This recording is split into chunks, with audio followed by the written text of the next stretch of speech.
If you do or do not know, Saul Canelo Alvarez was suspended on Friday, March 23rd, by the Nevada State Athletic Commission for 2 weeks and has been summoned to meet with them on April 10th, 2018. If you didn't know, well, now you know. The suspension stems from Alvarez failing 2 out-of-competition drug tests for the steroid clenbuterol.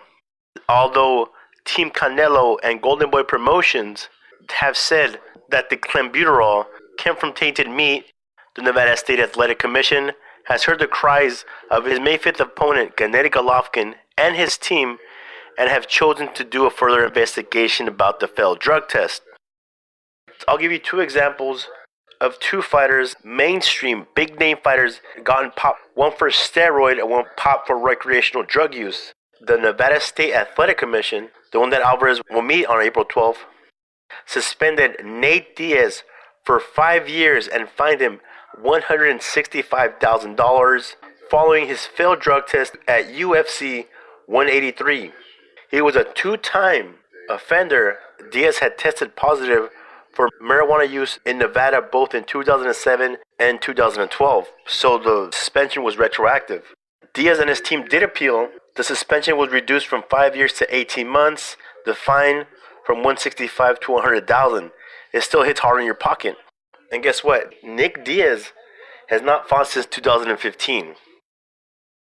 Another example of a mainstream fighter testing positive for a banned substance was John Jones by the California State Athletic Commission this year on February 27th for the steroid turinabol.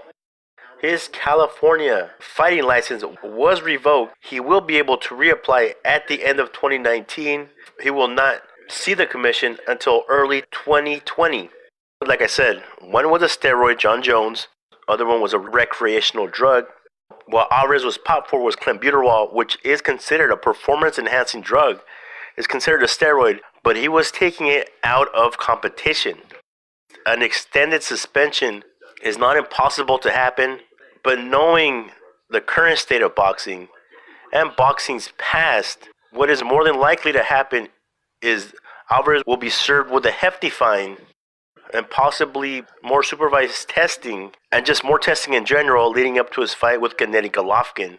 In my opinion, if there were going to be a suspension given to Alvarez, knowing the history of boxing, it would most likely be something weird like, we'll suspend you, a 6-month suspension after the Gennady Golovkin rematch.